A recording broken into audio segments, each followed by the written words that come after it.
Welcome to the Herd's official YouTube channel. Make sure to like and subscribe. Don't forget to check out the Colin Cowherd podcast, all of our NFL instant reactions, and more football content. So Aaron Rodgers, I'll explain it, but Aaron Rodgers now, according to PFF, is the lowest graded quarterback in the NFL. Lower than J.J. McCarthy. Lower than Russell Wilson and Flacco, who have been benched. Lower than 0-4 Cam Ward, and lower than Geno Smith, who just threw an interception last segment. He's lower than all of them. He was 20 of 24 last weekend. He's completing 69% of his throws, as a 103 passer rating. Not to be obnoxious to PFF, but I'm going to go with no. He's not the worst. And he may win the division, because currently in the AFC North, the starters are Jake Browning, Dillon Gabriel, and Cooper Rush. He may win the division. Here's where I'm going to defend Aaron Rodgers. He's asked on this team, I said this 2 months ago, he's Chris Paul. He's not Steph Curry on this team. Aaron is Chris Paul. Occasionally go hit DK Metcalf or a back shoulder throw. I don't need you. I don't need Steph Curry. I don't need James Harden. That's not what I need you to do. So he is the lowest rated quarterback because in the PFF grading, he has the fewest air yards per attempt. He's not taking big swings down the field. He only has 3 total big-time throws all season. That's what they call down the field into a tight window. But my take is he's new here. They've got a good enough defense to win. If you look at the quarterbacks he's gone against, it's Carson Wentz with 3 offensive line injuries. My take is Aaron in Dublin started looking at that offensive line with the Vikings. He started looking at Kevin O'Connell's inability to adapt or change. He couldn't because of personnel. He looked at the pressure on Carson Wentz, and Aaron's a smart guy. He's watching in real time what's happening, and he's like, I don't need to take any risks. I don't need to throw the ball down the field. So I think you have to be careful about PFF grade. I've watched Geno Smith every snap this year. Aaron's been the better quarterback. And I also believe Aaron's a very smart guy, and he gets into in-game situations, and sometimes you let the game breathe. Sometimes the team needs energy. Sometimes they need a big throw down the field. But in that game, from the very beginning, first drive, first 8 minutes, you're like, oh, Minnesota can't block them. Minnesota's having a problem here. Then the guy rolls over and he's hurt. Aaron read the room. So, and if you look at the schedule for the next couple of weeks, Cleveland and Cincinnati, they're going to win 2 more games. Now, it gets really tough after that. It's a lot of Packers and Colts and Chargers and Buffalo and Baltimore and at Detroit. But I will defend Aaron here. I do think, and this happens all the time. You ever gone in for a big meeting, a sales meeting? And it kind of goes sideways fast, and you're like, I got to read the room here. I just got to save the meeting. I'm not. We've all gone on a date. You go to a meeting. Aaron's in a big football game, and you read the room during the game. I'm going to scale back. No big swings here. So when I watched that game with Aaron, the way they were running the football, I mean, they actually ran the football. Like, they looked like a 20-25 offense. I think Aaron looked at it and thought, guys, Aaron said, I'm not going to make any mistakes. We're going to win this football game. I don't need to throw the ball down the field. So I think, and that's nothing against PFF, but I've watched every snap of Geno this year, and I've seen Cam Ward, and I watched Joe Flacco and Russell Wilson. Aaron knows what he has here. He's playing backup quarterbacks with a turnover-creating defense and an offense that suddenly now is creating lanes offensively. Why throw the ball down the field and take big risks? I think he's smart. And this is, by the way, the 3rd straight nice thing I've said about Aaron on this show. I don't know what's happening. All right. So this story has gone from compelling to a cautionary tale. Dillon Gabriel will now start for the Browns. They're benching Joe Flacco. But it's worse than that, is that if Dillon Gabriel fails, they'll go back to Flacco. Shedeur is now 3rd. Here's Kevin Stefanski. Excited for Dillon. He's done everything. He's handled everything really well since he's been on campus here. So we're just going to have to support the young man. Coaches, players, offense, defense, special teams. We need to coach better. We need to block better, catch better, run better, All of the above. We need to be better. And I know the quarterback position gets quite a bit of scrutiny. I understand that, but this is about our entire team playing better. They have 2 first-round picks. They need a franchise quarterback. It's all okay. It's going according to plan. I think they've actually played better than you would have expected. They beat Green Bay. I didn't think that wasn't on my bingo card. So I thought the Shedeur Sanders story was fascinating. He dropped like a rock in the draft, and then he went to like OTAs and chopped it up and was really good. And I checked because I thought to myself, do I care about this more than the audience? So in cable TV, I can go the next day and look at my ratings minute to minute to minute. And I looked at the Shedeur Sanders topics for about a month, and the audience, you were as interested as I was. This story to me is now, what's the moral of the story? Can we learn anything from this situation? And we can. If you're a great talent, you can get away with more. If you're marginal, you probably shouldn't call yourself legendary, bomb pre-draft interviews, get 2 speeding tickets, have your dad tell teams, don't draft him. Now, Shedeur lacked some self-awareness, but young guys in their 20s, Ryder Cup. Did you watch the crowd this weekend? People in their 20s can lack self-awareness. But here's what I know about the NFL. They don't care if you're a popular influencer. Thank God. They don't care. And they don't care what you did in college. Will Howard and Stetson Bennett won natties, can't get on the field. Patrick Mahomes had a losing college record. I'm not going to just crush Shedeur because he lacked some self-awareness. Most 23-year-olds do, especially if they grew up with wealth. But he right now, he's a marginally talented celebrity, and the NFL just does not care. And I don't think the story's that interesting. I didn't even know if I was going to talk about it today when they brought it to me. But I do think there's a lesson in here, and that is know what you are and know what you're not. I've said this before. Sports is kind of unusually cruel to young people and the quarterback position. Most of us were goofballs at 23. I was. Most of us, you make really, guys' brains develop more slowly than girls. For the record, in college athletics, girls are often offered scholarships 8th, 9th grade, 10th grade. Why? Because they mature more quickly. You know what you're going to get with a young woman, emotionally and physically. Guys, they change. You could have a guy that is go look at the story of Josh Allen and could not get a junior college offer. Boys explode. Like many of you, I grew 7 inches junior to senior year in high school. Like just guys mature physically and emotionally different. And so, but in the NFL, quarterback, it's cruel. We need you to have the maturity of a 38-year-old guy at 24. Not at wide receiver, not at Mike linebacker, not at corner, but at quarterback we do. Same in the NBA. Point guard. Chris Paul was not only gifted, Chris Paul was determined, obsessed, and mature at 24 years old. He played. I remember talking to an NBA exec on this. He's like a 35-year-old, 10-year veteran in the NBA, breaks in ready to go. So it's very rare and it's unfair, but at quarterback, you got to be a grown-up. That Johnny Manziel stuff is fine for a lot of positions and fine for a lot of industries, but you can't be a goofball at quarterback or surgeon or pilot. Like, I need a grown-up. Can't wear a tie-dye shirt and be wake and bake in the morning and jump on my Delta flight. Not going to work. I'm going for surgery. You got to be prepared. You can't have a hangover. I'm sorry. And I think there is a moral to the story on this is at that position, everything counts. Everything. Every single thing counts. Today's show brought to you by our new presenting sponsor, Hard Rock Bet. The leaves are falling. The stakes are rising. Postseason baseball's here. Every swing absolutely can change the season. We got some great teams. How about Milwaukee? Dodgers have no bullpen. Milwaukee swept them this year. Keep your eye on the Mariners. Yankees, do they have good enough starting pitching? Step up to the plate. Take a swing on Hard Rock Bet.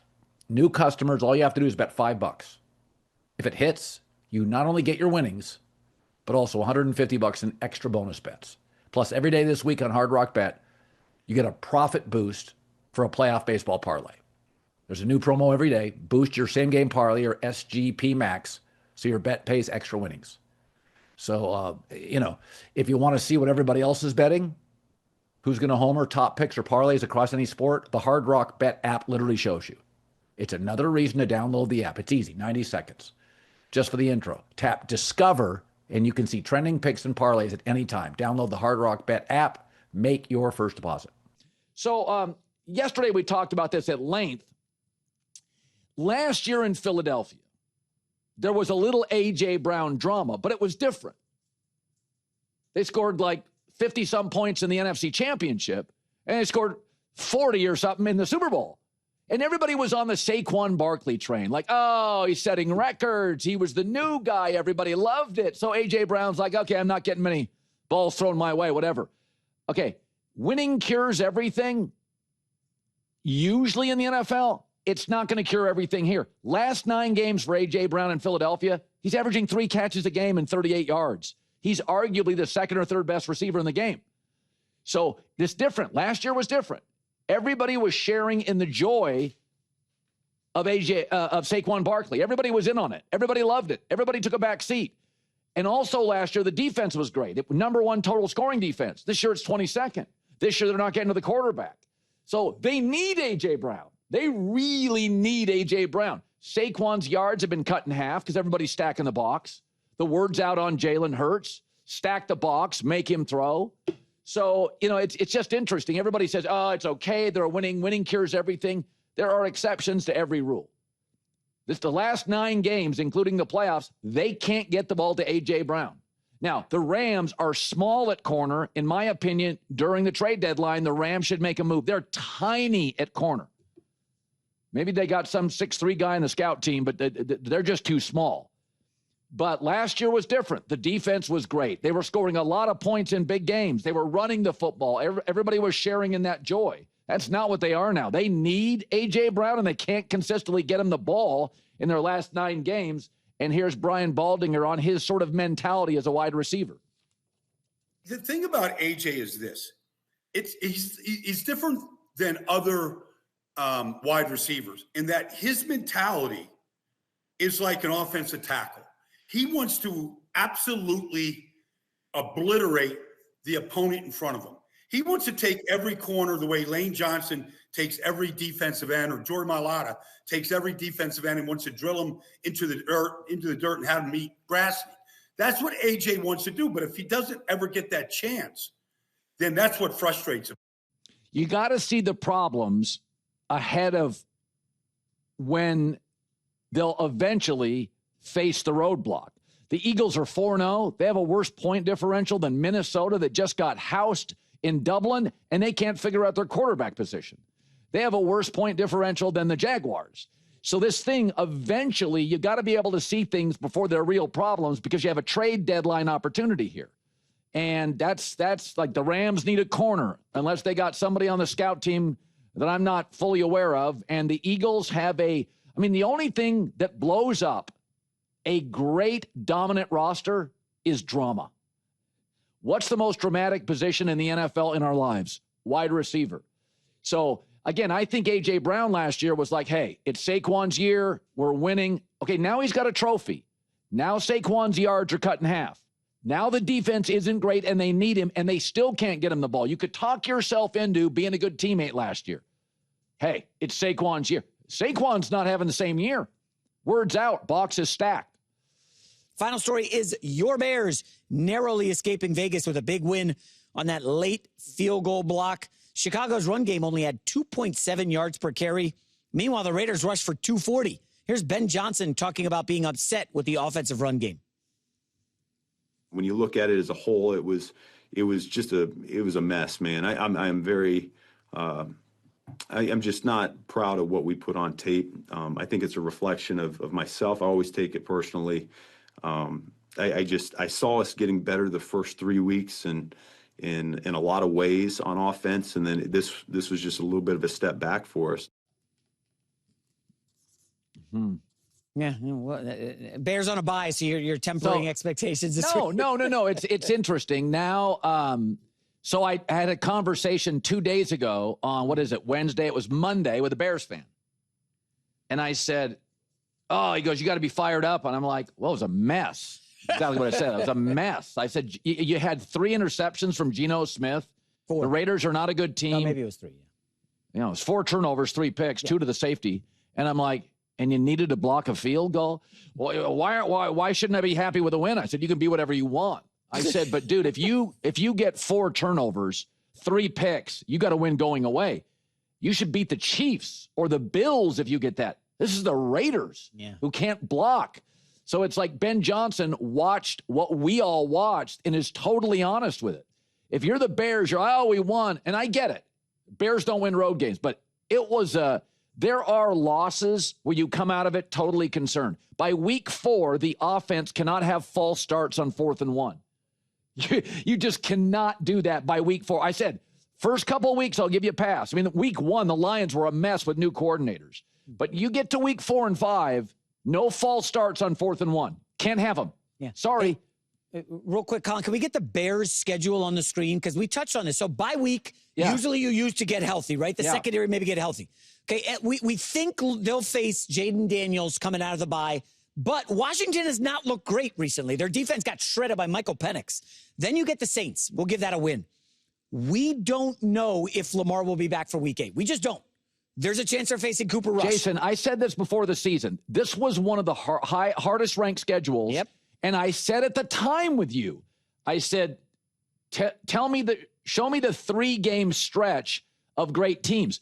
This schedule is, you get a bye. Next up, Jaden Daniels, we think plays, the bad Saints, Lamar, who knows, the Joe Burrow-less Bengals, the Giants at home that can't score, Minnesota's quarterback situation, not good, Pittsburgh at home, certainly winnable, and Philadelphia, which has had the 2 worst offensive halves in the league with their new offensive coordinator. This schedule was overvalued. It's a normal NFL schedule. It's not a great schedule. It's a normal one. But if you go by win totals, right? Washington had a high one. They were in the conference championship. Baltimore, Super Bowl contender. Cincinnati, Super Bowl. Vikings went to the playoffs. Like, before the season, this looked tough, but so many things are breaking their way. I mean, who's starting for the Browns in week 15? Maybe it's Shedeur. Well, here's the other thing.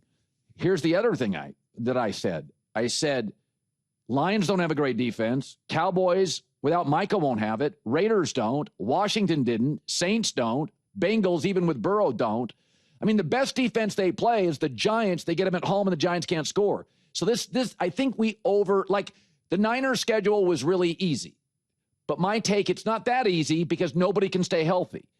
So that schedule was, everybody said, and I'm like, hey, you guys, they're not playing with a full deck. It's an old, brittle roster. And the Bears' schedule looked daunting, but if you looked at it, it's like, well, they don't play a great defense until New York in week 10. So that means Ben and Caleb can get rolling here. So I still think they're an 8-win team. I predicted 9. You steal one in Vegas, right? And everything's changed now. By the way, I could be starting at receiver for the Niners in week 17. My agent's putting in a call today. You know, I've been working on the ladder drills. I don't know what's going on. San Francisco may have nobody left at that point. Well, he played 10 years in the NFL. He's got a new digital and YouTube show called Rear View. Mark Sanchez is joining us live. Your guest was Josh Allen, who is, I think, honestly, is the most talented quarterback, just physical traits I've ever seen in my life. He's a small-town kid. Tell the audience the story about he and his dad and their new business venture. Well, they actually have this partnership with Wonderful Pistachios, and Josh Allen is from Fireball, which is outside of Fresno, Central California, known for produce and farming and agriculture. So he's a small town farm kid, and him and his dad had their first yield of crops, pistachios, and it takes 5 years. The last time I talked to him about it was exactly 5 years ago. So he's fired up about this partnership, and we got to break that down a little bit and his agricultural skills, and also talk a little bit about this occupation he has playing quarterback in the NFL. So it was fun. Yeah, it is remarkable how many of these great quarterbacks grew up as small-town kids. It is unbelievable, the numbers, if you go back. So, I was saying this about Brock Purdy. When Brock Purdy was FBS, the 4 years he started at Iowa State, the reason he dropped in the draft is he led college football in interceptions. He was a little small, and he threw a lot of picks. So he goes to Kyle Shanahan's system, and you don't see a lot of picks. He cleaned it up. But now he's playing hurt, and that fans don't understand. You're forcing things, you're playing hurt, maybe you don't have quite the velocity, and now he's making more and more mistakes. My take is some of this is just the injuries, because I thought from college to pro, Mark, I thought he had kind of cleaned it up. I thought his judgment was very good. Where do you think the interceptions come from? He's obviously not totally healthy. Is that part of it?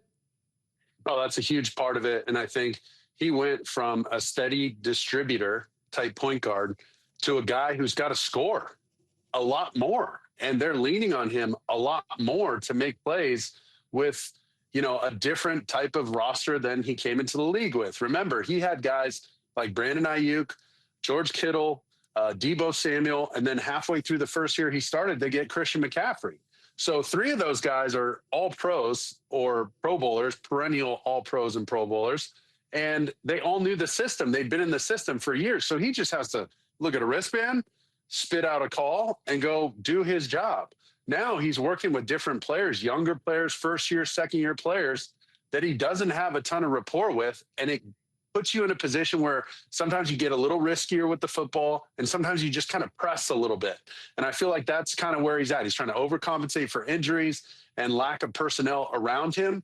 I do think if you get into the argument of him versus Mac Jones starting, I still think even with the toe injury, he gives you a little more mobility. But yes, there's some of those riskier decisions, that kind of echo from his college days that seem to be cleaned up. Also, I would argue that the pocket is, not as clean as he's normally used to. So he's having to move around quite a bit. They're showing a little age on the offensive line. And then they're starting some young guys. Connor Colby, the left guard, is starting in place of Banks and Burford and all the guards that they've gone through. So there's bottom line is, I don't care if you're Steve Young, Joe Montana, you need guys around you. And even if those guys came back into play right now, the best ability would be Steve Young's legs, because it's tough finding completions right now for San Francisco. And they're still 3-1. Don't forget, all this being said, they're 3-1. So they're still in prime position. They got a big one tomorrow night. So one of the things, I've said this about presidents before a long time ago, is they never get credit for the mistakes they avoid. Like, there's decisions that could be made. We don't know behind the scenes. The president goes, we're not going to do that. You don't get credit for stuff you don't do. But this happens in life sometimes. You could be a husband, you could be a quarterback. I think Aaron Rodgers is the lowest rated PFF quarterback. And I said, time out. Time out. I've watched a lot of quarterback play this year. I think Aaron has figured out on the fly, and I thought he did it in Dublin. Multiple O-line injuries with Minnesota. Vikings right out of the gate got a great pass rush, and Aaron said, I'm not throwing the ball into trouble. I'm throwing this ball underneath. I'm getting completions. I'm going to let our defense win.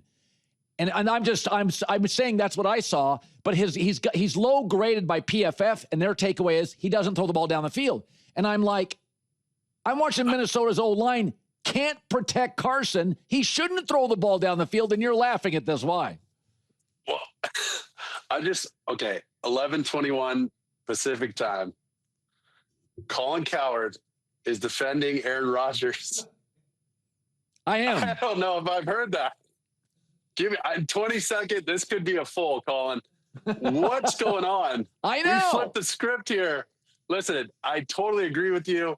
I think, he's the veteran conductor of the orchestra.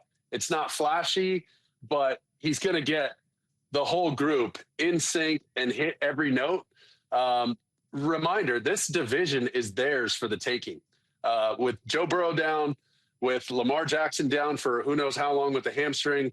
I mean, they're playing Dillon Gabriel and Jake Browning next are their 2 starting quarterbacks that they're going against. So they finally figured out how to use DK Metcalf, and that took some time. They don't have a ton of time on task, Aaron and DK, and then Arthur Smith getting him involved and understanding that's exactly what he does best. What we're watching on this highlight, yes. He's a catch and run guy. He's a big body, contested ball defender, catcher like that. That's exactly the way you want to utilize him. And when it's available, you take it. When it's not, you're going to have to go dink and dunk and do some other stuff to get the ball down the field, get the run game going. But he's got plenty of gas left in the tank, and he's got plenty for deep balls and all those splash plays, but they're going to have to generate some of those splash plays on screens, wide receiver screens, halfback screens, tight end screens. That's where they're going to get some of their stuff because they're not just a launch it down the field type of team. But this post-bye week for them, they're on bye week right now. I mean, it's set up pretty nice for them to potentially run the table in the AFC North. So you have the Raiders at the Colts this weekend, and I'm watching the Rams-Colts game, and I'm texting a friend, and I think J-Mac may have been one of the people. I'm like, first of all, Indy's O-line, Indy's team's good. They got dudes. Yeah. Indy's a good team. And I said, second, okay, he's not Stafford, but Daniel Jones is making big boy throws. Daniel Jones is playing with a ton of confidence. His second interception, it's late. You don't have much time. I don't care. I'll say it. I never gave up on Sam Darnold. I gave up on Daniel Jones. I don't even know what I'm watching. I mean, seriously, Mark, I'm watching him. I'm like, oh, that's a starting quarterback in the NFL. Big moves, big arm. Are you surprised a little? Well, just add him to the list of former New York players that leave and go have success. I don't care whether you're Giants or Jets. I mean, it's incredible to see Xavier McKinney, Saquon Barkley, Leo Williams, Daniel Jones. Just add him to the list. So what Shane Steichen has done is assembled a roster, a strong offensive unit, a strong offensive line that can keep the pocket clean. They got a great run game. I love their running back. And they have everything that Daniel Jones had in the year he went to the playoffs and won a game on the road in Minnesota with the New York Giants. I mean, it looks very similar. Remember, they had Saquon Barkley that year, and now they're working with Jonathan Taylor. It's like a very similar setup. The guy is surgical. He's an intelligent player. He's more athletic than people give him credit for. You see some of his scrambles. I mean, this guy can pick up 15 to 25 yards like that. And then, they got this rookie tight end, this Tyler Warren kid, Tyler Warren out of Penn State. I mean, he's a big body, all of 6'6", big catch radius, and he's still a rookie. He's still trying to figure it out, and he's making this kind of contribution early. I mean, this is scary. They have plenty of talent in that division. I think it's kind of them and Jacksonville right now, at least out of the gates this first month of the season, that can really make a run in that division. And that thing's wide open for those two teams. By the way, Ashton Genty, breakout game. That's not a great O-line. Yeah. You're looking at film. He kind of, it's Boise State. It's a big jump up. It's not a great O-line. What did you make of his performance? Well, I thought they had an excellent performance last week. I think Austin Powers-Jackson does a good job for them up front. He's their right guard, has played center as well. Now they're going with Meredith at center, but they also just lost Colton Miller, their left tackle, that they really loved out of UCLA. So that's going to be huge. Who's going to step in? But I loved his ascension. And remember, this division, the AFC West, it's a street fight every week. All those teams want to run the ball, whether you're Sean Payton and the Broncos, Pete Carroll and the Raiders, Chip Kelly, they want to run the football. Jim Harbaugh, they want to run the football with the guys they have. They want to control the clock, own time of possession, and just wear you down and then knock you out at the end of games. So this division is right where they want it. It's just, do we have enough playmakers in the pass game for when people pack the box? Because that's what teams are going to do, especially after this breakout game. They're going to just load up the box and force Geno Smith to beat everybody with, Trey Tucker, Jacoby Myers, and, Brock Bowers, who's wearing that knee brace because he got nicked up a little bit early in this season. So that's going to be where they have to take their next step. And they played poorly this past week, and they still had a chance to win it with a field goal. The Bears blocked the field goal, and that ended the game. But even with all those mistakes and guys that aren't quite household names on their roster, they found a way to play some inspired football. And Coach Carroll has this unit playing really well. So they just dropped one, kind of a tough loss at home, especially now they go on the road to Indy. So we have that game this week. So I've two questions. One of them would be tape, but here's my last question before tape. So I watched the Packers, and I said, they're the youngest team in the league. And there is something. Remember when Seattle lost to San Francisco week 1, and I thought they outplayed them? There is something about young teams. Seattle's young, Green Bay's young. There is sometimes with young teams, they don't quite know how to seal games when they're the better team. and it's a thing. It's a skill. There's a reason Kansas City wins all these close games, and Philadelphia. It's a skill. And I watch Green Bay and Dallas, and I'm like, they just don't, the clock, they're just quite not there. That was my interpretation. Jordan Love's great. He's playing great football. You got a terrific coach. They're going to be fine, but it's the process of winning games against inferior opposition. And I think it's harder than fans and media think that it's a skill. Or am I just fishing here and you don't buy it? No, that's 100% true. These are learned traits, and then soon it becomes part of who you are and how you the coaches teach it, but until the players, handle it and experience it, then they go back to the well for more, saying, okay, that worked. I trust you. Let's keep this going.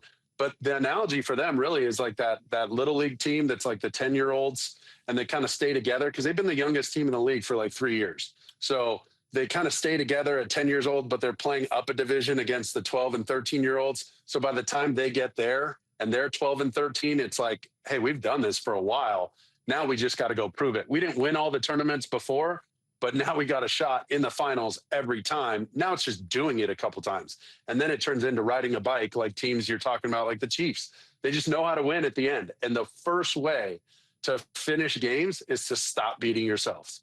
Turnovers and penalties. As soon as they eliminate those, or even cut them in half, it's a no-brainer. And they might start lapping teams. They might start winning by 14 points if they get their stuff together. So I think most NFL games truly are lost, and you don't have to go steal them at the end. One team will just end up giving the game away. And so they're a young, deep, resilient group that can survive this war of attrition that is injuries. It seems like they've been pretty healthy. So they have a chance to run the table in their division. And I like where they're headed, but you're right. It's all about finishing.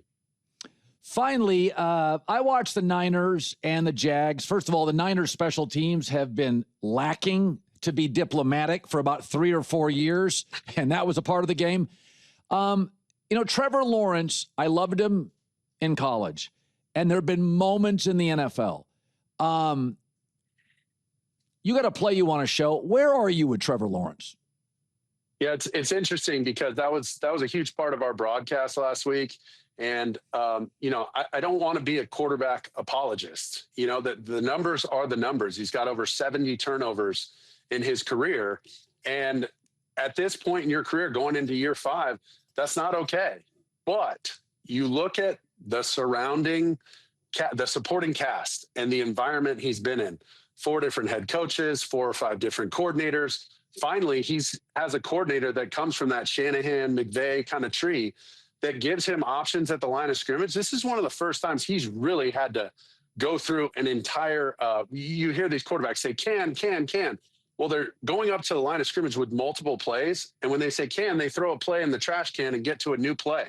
Or completely audible, which he did and won a game against Houston after playing poorly against an all-out cover 0 blitz. So he's doing a lot of this stuff and going through this can criteria for each single run, going run to run, run to pass, run to run to pass, pass to pass. I mean, he hasn't had to do as much of that, and that hasn't been on his plate. His plate is completely full. He's got a center, thank God, who's been in the system before. I felt that with Mangold when I got to New York as a rookie. There's a lot to handle in the run game. And so I think he's finally getting a chance to get these guys in the right play, give them an advantageous shot at each down. And, he took care of the football last week, looked really good. And part of it is the scheme.